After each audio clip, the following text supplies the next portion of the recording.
Saludos estudiantes. Esta semana estaremos hablando sobre contextualización y misión. Esto es algo bien importante cuando hablamos acerca de la teología de la misión.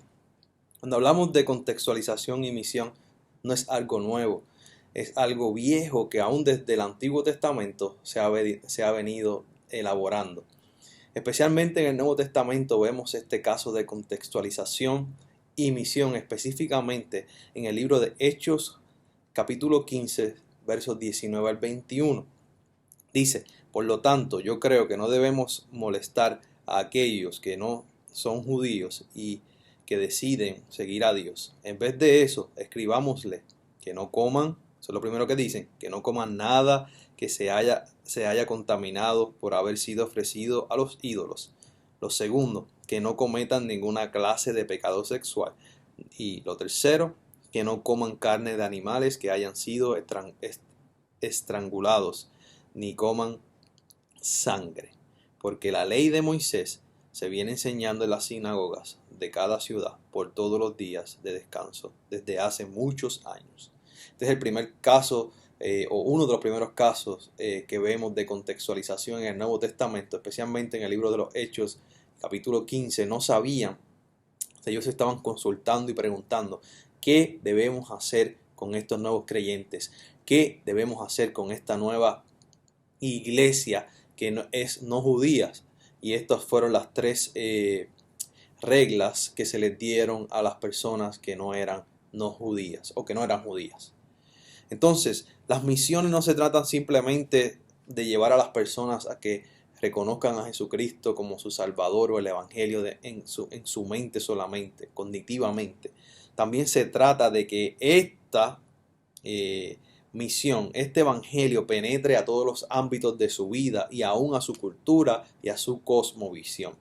Entonces, en esta discusión de contextualización y misión, hay que definir entonces lo que significa contextualización. Significa relacionar las verdades inmutables de las Escrituras con los cambiantes contextos humanos, de manera que esas verdades sean claras y convincentes. Significa entonces contextualizar el Evangelio a una cultura en particular, pero que al mismo tiempo haga sentido a esa cultura en particular, que sea contextual, que sea relevante a esa cultura. Entonces, la teología de la misión necesita reflexionar en estos ámbitos. ¿Qué significa vivir una fe cristiana, bíblica, al mismo tiempo una fe que sea relevante a los contextos específicos en el cual se encuentra el ser humano? Entonces, quiero dar varios puntos que están en la lectura de esta semana, de manera directa o indirecta, pero quiero enfatizar 4 puntos. Entremos a los primeros 2. Número 1, cuando contextualizamos tenemos que tener en cuenta estos dos conceptos. Por un lado está el etnocentrismo y por otro lado está el relativismo. El etnocentrismo significa cuando una expresión cultural del Evangelio es considerado normativo para todos. Que lo que enseña una iglesia, una cultura específicamente acerca del cristianismo, entonces se convierte en la norma de todos. Por ejemplo, lo que ha enseñado los misioneros al principio, que llegaron a nuestros países latinoamericanos o vinieron de Estados Unidos o de Europa. Ellos no traían simplemente el Evangelio, también traían su cultura con ellos. El Evangelio venía vestido de la ropa de su cultura. Entonces hay que separar qué es lo de la cultura europea, qué es lo de la cultura norteamericana y qué es realmente el Evangelio de Dios. Por eso es importante la contextualización. Es de sumamente importante, de suma importancia. Hay aspectos culturales que viajaron y que siguen viajando con el Evangelio. Es por eso que no podemos poner y decir esta cultura tiene el verdadero Evangelio, porque de una u otra manera cada cultura ha contextualizado el Evangelio a su contexto. Tengamos cuidado con el etnocentrismo. Luego con el relativismo. El relativismo es lo opuesto al etnocentrismo, donde no se permite que la cultura, que la cultura sea juzgada por el evangelio ni por las escrituras. Entonces tenemos que tener cuidado porque sí tenemos que hacer espacio para que la cultura sea juzgada. No todos los elementos que están presentes en una cultura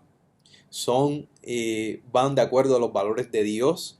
Hay elementos en la cultura que son anti-Dios, anti-humanos. Entonces, por eso debemos permitir que cuando hagamos la contextualización del evangelio, las culturas sean criticadas. Al mismo tiempo que el evangelio va a ser afectado por la cultura, va a tomar forma de algunas formas de esa cultura en particular.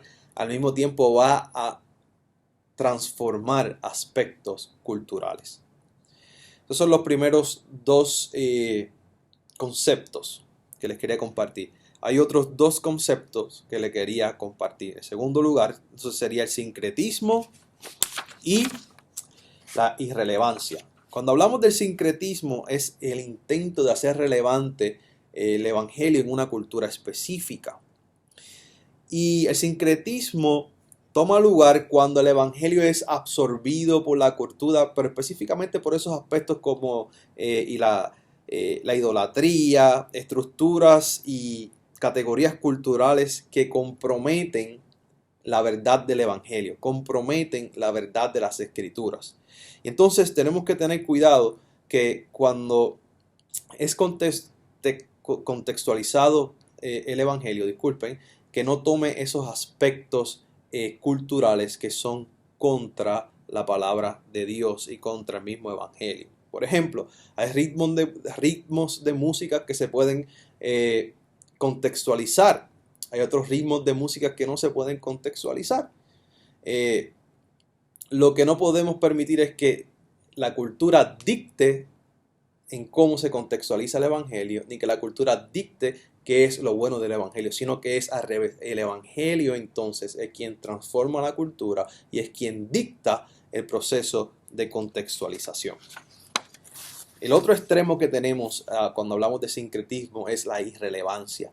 Que tenemos esta idea de que hay un evangelio puro o que una cultura, sí hay un evangelio puro en ese sentido, pero lo que me refiero es que a veces podemos creer que hay una cultura que tiene el evangelio puro, la cultura anglo o la cultura latina o la cultura africana o la cultura asiática. Podemos caer en ese juego de que esa cultura tiene ese evangelio puro y no hay tal cosa como eso. Entonces tenemos que tener cuidado con la irrelevancia, que nos aferremos a formas viejas o extranjeras del evangelio que no hagan sentido a una nueva cultura.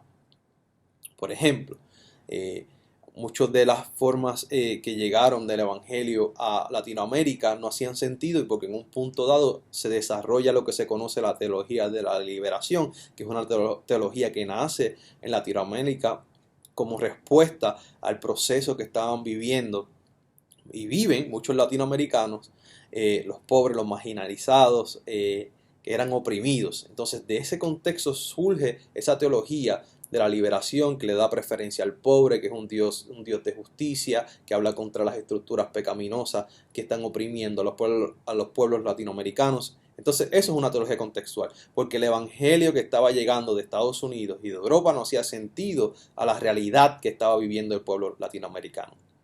También tenemos la teología o lo que llaman misión integral o misión holística, que también surge de ese mismo contexto y es una respuesta evangélica también a la misma situación, donde se debe predicar y un evangelio que haga sentido, no solamente que se le diga que Dios está contigo, sino también que se le dé comida al pobre, que se le ayude al pobre a ser una mejor persona, un mejor ciudadano. Entonces vemos estas teologías que son contextuales, por eso es importante que el evangelio también haga relevancia, porque podemos traspolar o transportar teologías a los diferentes contextos o ideas teológicas que no hacen relevancia. Entonces tengamos esto en mente. De manera general les quiero compartir entonces 6 puntos acerca de la contextualización. Número 1. Ninguna expresión del evangelio está por encima de otra. O sea, no podemos decir que el evangelio de esta cultura es mejor que el evangelio de la otra cultura. Tenemos que ser cuidadosos con eso, porque no hay una cultura que es normativa, que es la que hay que seguir, sino hay que estar atento a las escrituras, hay que estar atento a lo que dice el Espíritu, hay que estar atento a la tradición de la iglesia, hay que estar atento también a otras comunidades, no solamente de nuestro país, sino la comunidad global. Número 2, contextualización es el proceso que concierne con todas las partes de la vida. Se contextualiza se contextualiza el evangelismo, la predicación, el teologizar, la ética, la adoración, el liderazgo, entre otras cosas. No solamente se contextualiza el evangelio, sino también se contextualizan las formas y maneras de hacer y ser iglesia, sin comprometer, ¿verdad?, las verdades ya establecidas en las escrituras. Número 3, contextualización es un asunto para todas las iglesias. Todas las iglesias tenemos que contextualizarnos. Aun cuando vamos de un lugar a otro a llevar las buenas nuevas de salvación, necesitamos contextualizar la iglesia. Los pobres, los ricos, los del norte, los del sur, los del este o oeste, debemos contextualizar el evangelio. Número 4, contextualización es un proceso continuo. ¿Por qué es continuo? Porque la cultura cambia continuamente, la cultura no se detiene, la cultura sigue cambiando cada mes, cada año, la cultura es diferente. Entonces, con ese cambio cultural surgen nuevos retos que la iglesia y el evangelio debe responder y debe ser contextualizado, debe tener una respuesta, debe estar consciente de esos cambios que ocurren alrededor de la iglesia. Y también necesitamos mientras existan personas para que necesiten escuchar las buenas nuevas de salvación, necesitamos contextualizar ese evangelio. O sea, para alcanzar a esta generación no es la misma metodología que utilizamos hace 10 o 20 años atrás. Necesitamos entonces adaptar nuestras metodologías para poder alcanzar esta nueva generación. Número 5 entonces, contextualización es parte del evangelio. Se puede hacer mala contextualización o buena contextualización, pero es parte vital del evangelio. El evangelio se ha estado contextualizando desde el principio. Así que esto es parte de lo que es el cristianismo y de lo que es ser iglesia. Es contextualizar estas verdades reveladas de Dios que son eternas al tiempo y espacio de los seres humanos que estamos viviendo hoy en la historia. Y le damos gracias a Dios que tenemos a su Espíritu que nos ayuda en esta tarea. Número 6. El evangelio debe ser contextualizado, no un sistema teológico o enseñanza religiosa. Es importante que lo que se contextualice sea el evangelio. Hay maneras de hacer cosas, hay estructuras, hay sistemas religiosos que son creados o fueron creados o diseñados para una cultura específica. El sistema puede cambiar, las maneras de hacerlo puede cambiar, pero lo que no debe cambiar es la verdad revelada de Dios en Cristo Jesús. Entonces, pensemos en esto, lo importante de la contextualización.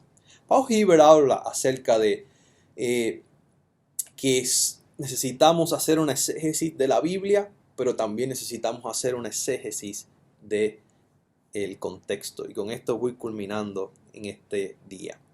Es importante nosotros hacer una buena exégesis de la Biblia, hacer una buena homilética para preparar nuestros sermones. Y los seminarios nos han entrenado durante años en estas áreas.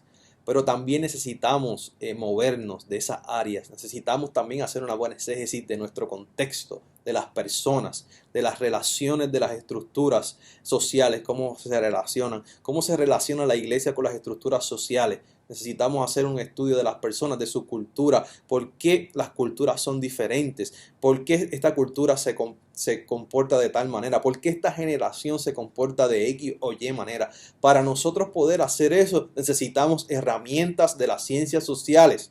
Necesitamos también manejar algunas de estas herramientas para poder estudiar a la gente, a su contexto, a su cultura. Ciencias sociales como la psicología, ciencias sociales como la sociología, la antropología y entre otras ciencias sociales que nos ayudan a entender mejor al ser humano. Y cuando hacemos una combinación de una buena exégesis de la Biblia y de la teología y de la historia cristiana, y hacemos una buena exégesis del ser humano, su contexto, de la sociedad, y lo combinamos con la ayuda del Espíritu Santo, vamos a hacer una buena contextualización. Vamos a ser más efectivos y efectivas en el llamado que Dios nos ha hecho para el Evangelio. Así que les animo a que sigan meditando y pensando acerca de la contextualización y misión. Y una buena herramienta que se utiliza mucho en el campo de la misiología es la etnografía, donde se estudia y se observan a las personas, ya sea por entrevista, ya sea participando en las actividades o participando en algún evento. Así que estudien esta herramienta de la etnografía, que es utilizada mucho por los antropólogos y nos ayudan a entender mejor a los seres humanos y también mejor a la iglesia y mejor a la cultura. Sigamos pensando en este proceso de lo que significa contextualizar el Evangelio, que es un ejercicio que debe ser hecho por cada iglesia, por cada creyente, cada vez que lleva el Evangelio, cada vez que expande el Evangelio, cada vez que la cultura cambia y que hay un cambio grande generacional, tiene que contextualizar el Evangelio. Estas son algunas ideas.